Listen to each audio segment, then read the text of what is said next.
Coming up on AgweekTV, we'll find out why some rural residents aren't getting a COVID vaccination. USDA provides their first estimates on new crop production in the May WASDE report. ADM announces a new $350 million soy processing plant in North Dakota. The pandemic causes a shortage of farm parts during the busy planting season. And we have a reaction to the president's 30 by 30 plan.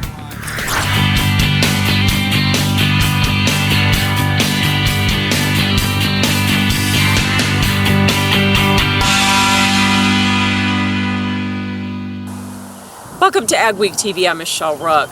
The May WASDE report was released this week with USDA providing the first new crop outlook. New crop corn ending stocks were above estimates at over 1.5 billion bushels, but old crop carryover was down 95 million from April. USDA conservatively lowered Brazilian corn production 5 million metric tons. USDA punted, leaving old crop soybean carryover unchanged at 120 million bushels. While production was as expected, new crop stocks were above estimates at 140 million. South American production was nearly unchanged. And wheat production was as expected, but winter wheat was above estimates. Old crop carryover was 20 million above April, with new crop exceeding estimates at 774 million bushels. And joining us with analysis is Matt Bennett. Matt, let's start off talking about soybean ending stocks on the old crop category. USDA basically punted again, didn't they? Yeah, I mean, no big surprises. USDA has kind of shown their cards over the last few months. Hey, you know what? 120 is their number. That's what they're going to stick with. We all kind of know it's probably a real number below that. We're trading below 120 on the ending stocks, but does it matter because the cash market is doing all the work?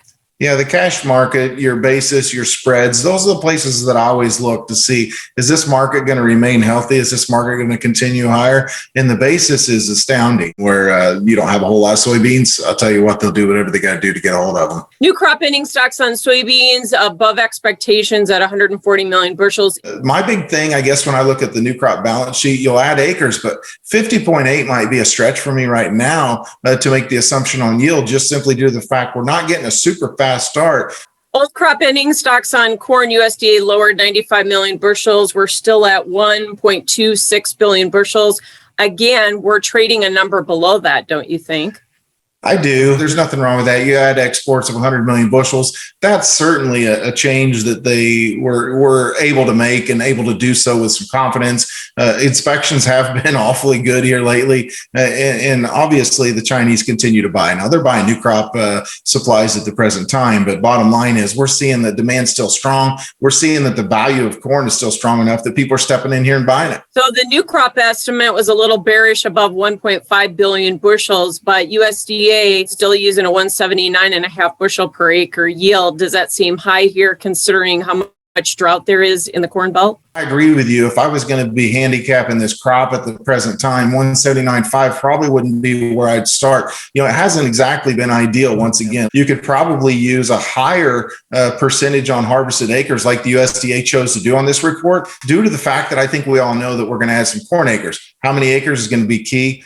Do you think we'll take out the 2013 highs in the old crop? You have the potential to take out your all-time highs. Now, is that going to happen without maybe some U.S. summer weather, without Brazil staying dry? Probably not. You're going to need a few factors to come into play. But right now, I would say it's a reasonable chance. Wheat ending stocks on the old crop category were up 20 million bushels from last month. The new crop ending stocks came in above expectations. So kind of a bearish report.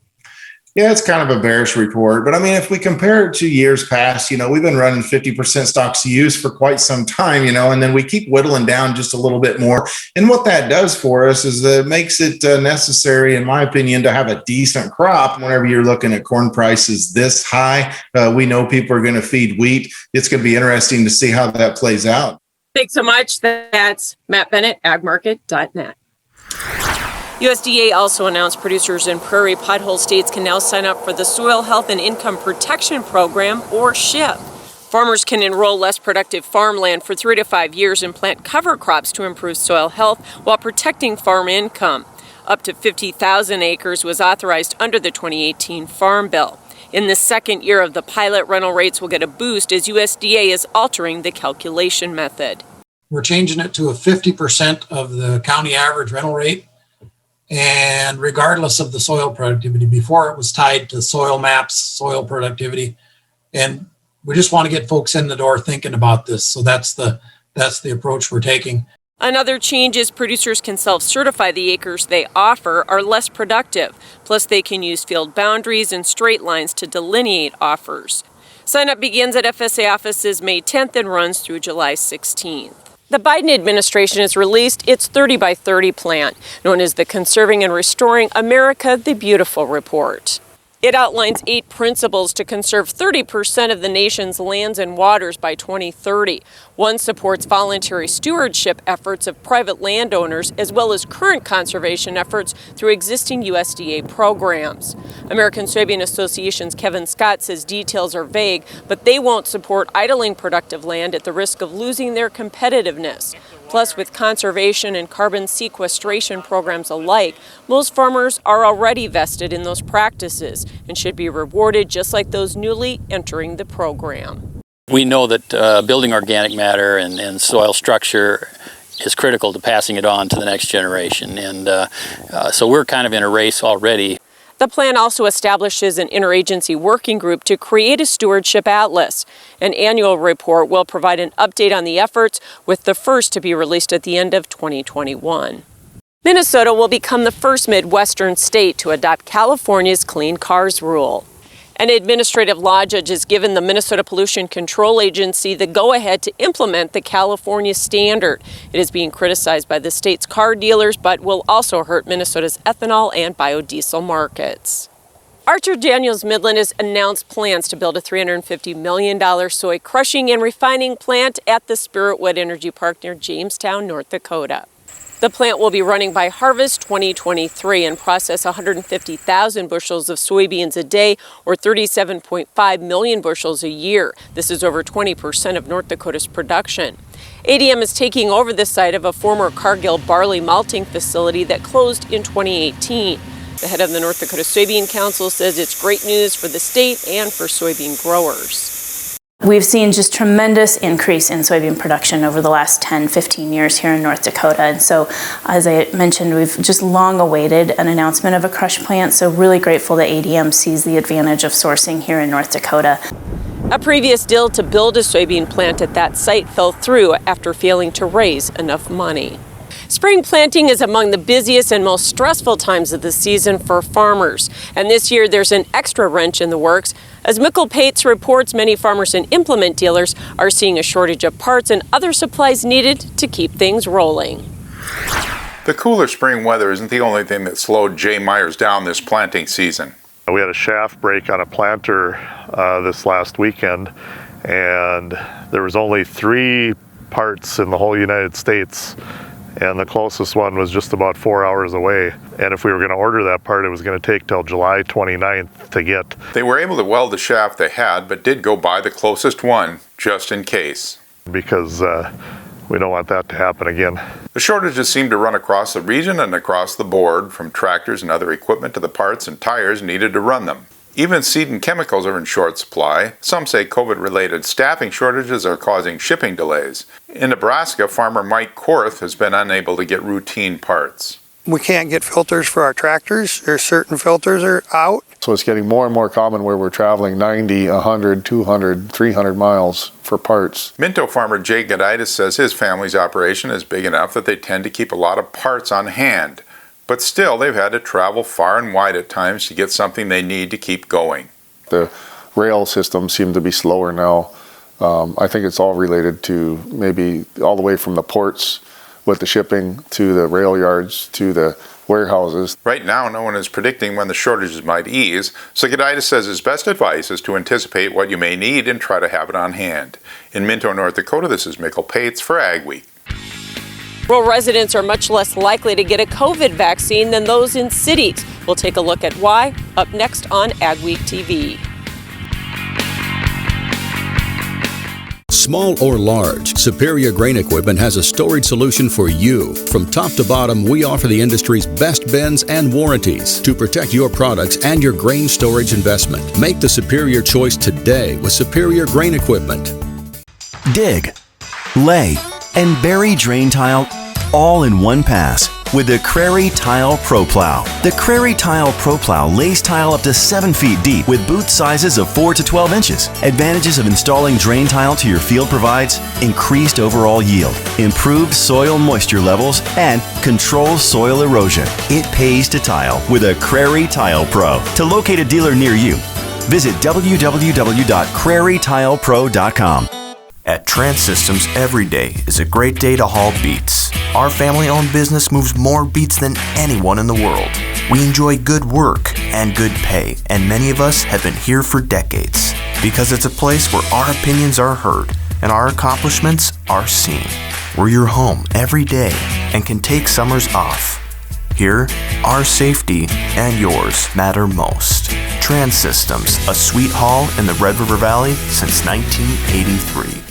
The planter service technicians at Titan Machinery have the training, experience, and genuine Case IH parts and service to get the most out of your planters. From pre-season tune-ups to precision planting upgrades and major overhauls, the knowledgeable professionals at Titan Machinery will maximize your planting productivity. And before storing your equipment after the season, contact your Titan Machinery dealer about post-season uptime planter specials and genuine Case IH parts and service.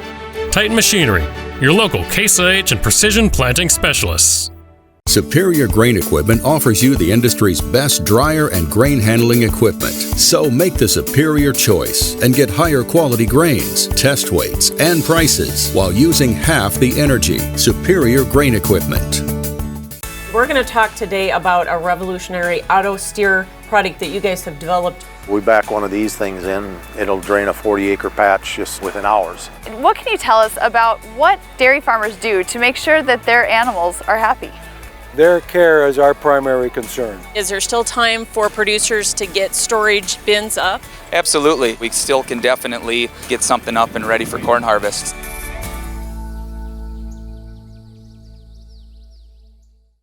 Epidemiologists are hoping America can get to an 80% or higher vaccine rate to reach herd immunity. But a new study shows that about 30% of rural Americans don't plan to get the vaccine. That's twice as high as in urban areas. A look at why this might be the case in this week's Ag Week cover story. Epidemiologist Mark Strand is a professor in the NDSU College of Health. He was also raised on a farm, so he understands the feelings that may be keeping rural people from getting the vaccine. It may include a distrust of government, concern that vaccine side effects could disrupt their work, or the traditional rural self-reliance. But Strand says farmers also rely on the science and vaccines in their work, so he's hoping to convince people they're safe and effective. I know these are people of goodwill. There's no intended harm, but I want to appeal to them to put aside, certain partisan or even philosophical values that really result in harm to themselves, but also harm to their neighbors. You can read more at Ag Week magazine or at agweek.com.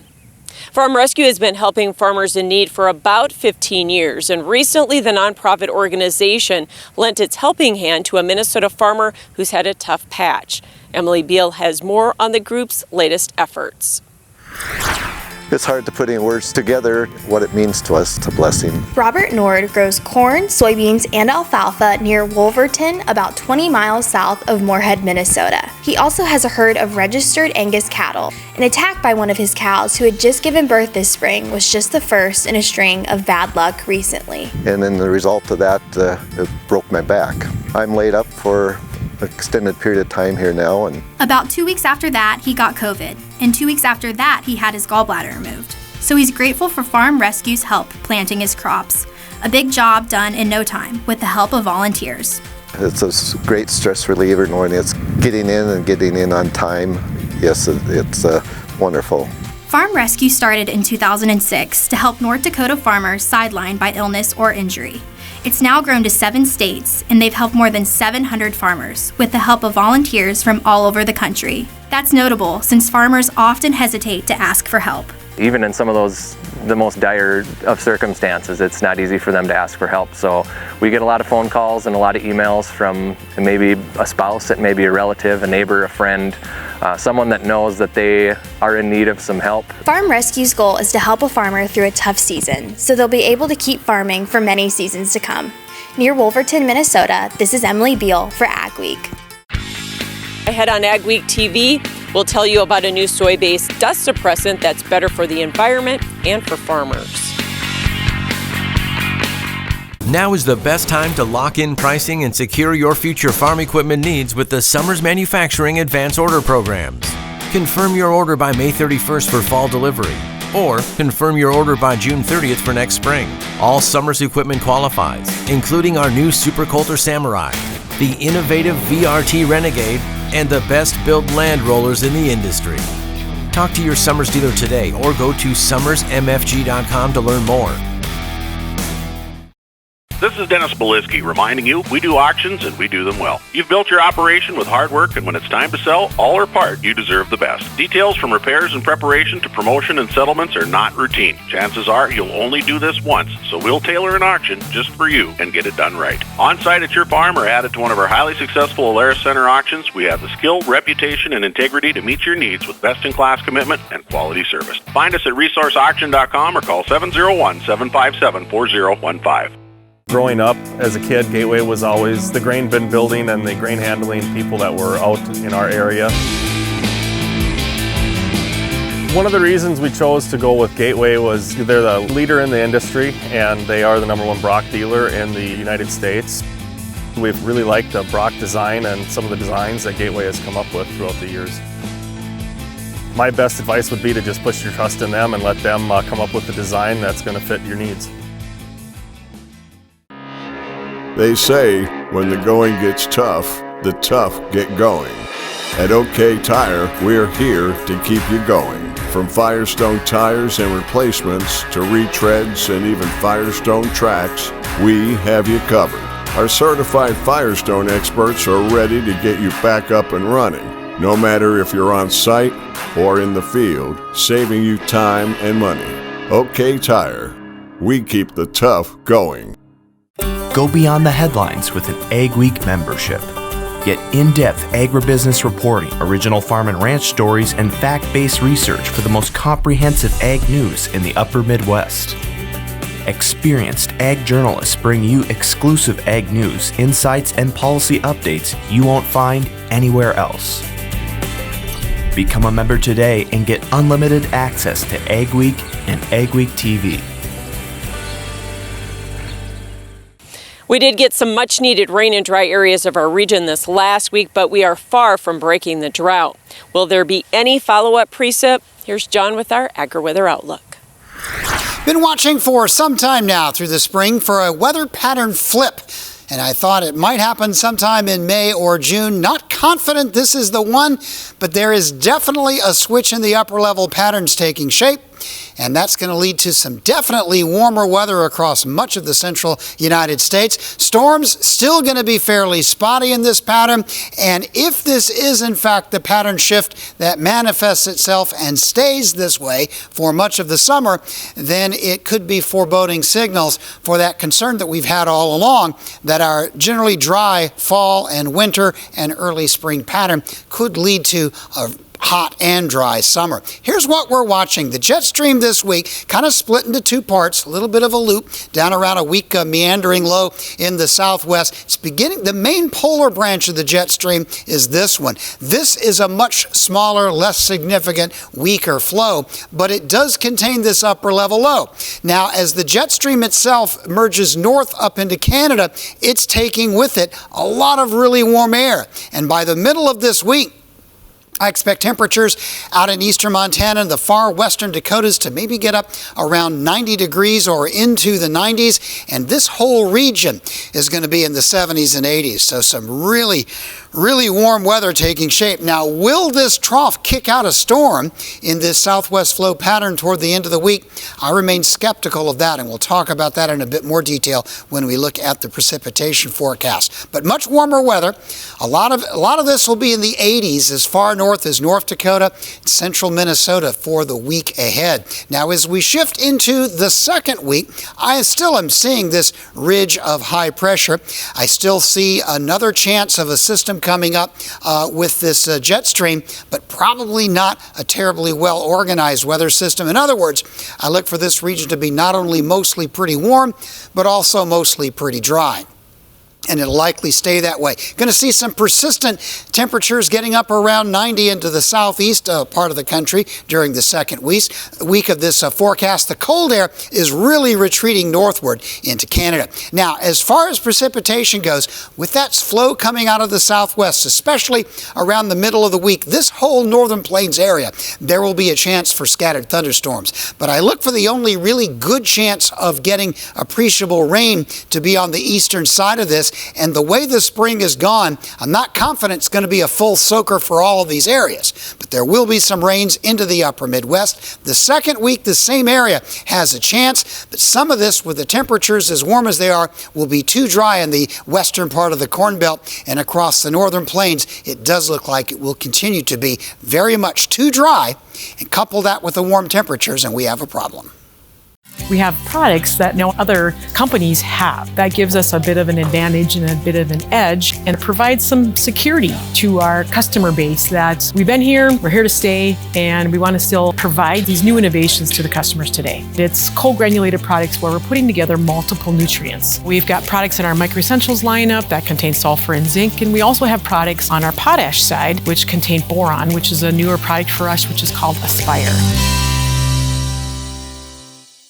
Dig, lay, and bury drain tile all in one pass with the Crary Tile Pro Plow. The Crary Tile Pro Plow lays tile up to 7 feet deep with boot sizes of 4 to 12 inches. Advantages of installing drain tile to your field provides increased overall yield, improved soil moisture levels, and controls soil erosion. It pays to tile with a Crary Tile Pro. To locate a dealer near you, visit www.crarytilepro.com. Challenges. We all face them at some time. But it seems that ag has seen its fair share over the past few years. Has your farming operation been able to stand the challenges? If not, maybe it's time to talk to the risk management specialist at Martinson Ag. We can help you make the sound decisions to help your operation weather the storm. Martinson Ag, your one-stop shop for crop insurance, livestock insurance, and marketing. We are here to take your operation to the next level. At North Star Ag, we're more than your short-line machinery dealer. We're also full service, and we're farmers first. That means we know it's not about what's best, but what's best for your farm. Whether you're planting, growing, or harvesting, we're there for all your equipment, parts, and service needs. And we've been doing it since 2009, with the largest inventory and availability in the area. Check us out at northstar-ag.com or call us at 701-361-4790. Ag Week brings you timely agriculture news from field to fork in digital, print, and television. Fresh every week, join me, Mike Speaker, from the Ag Week editorial team for a deeper dive into farm and ranch stories with personalities from the world of agriculture. If you are involved in farming, ranching, or agribusiness, the Ag Week podcast is the show for you.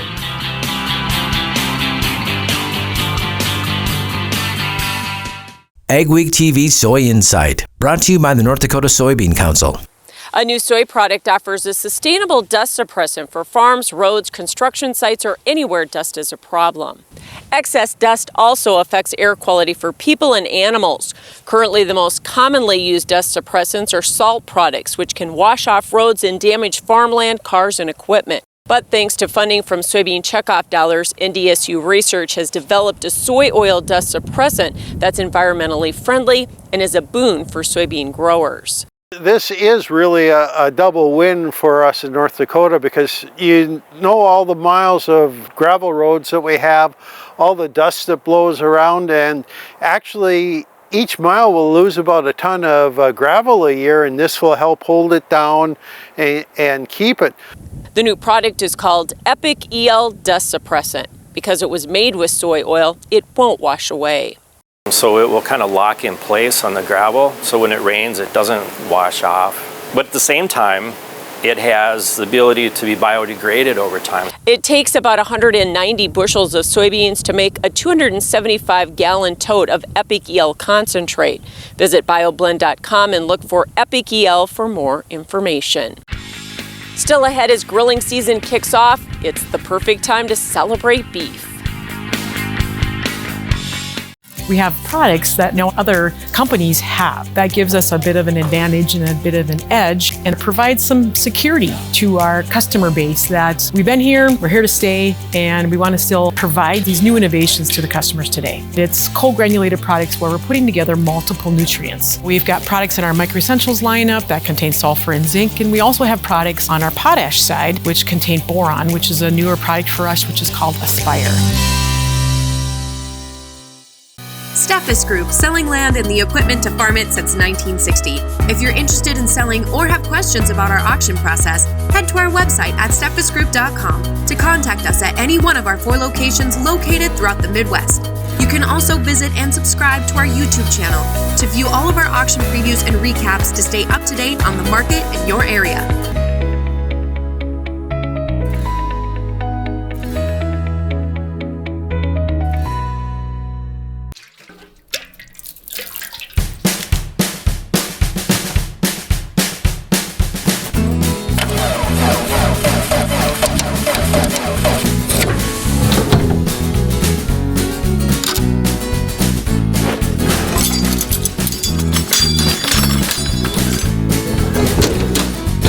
Some things in life are hard.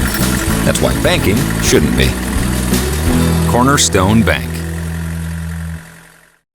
At North Star Ag, we're more than your short-line machinery dealer. We're also full service, and we're farmers first.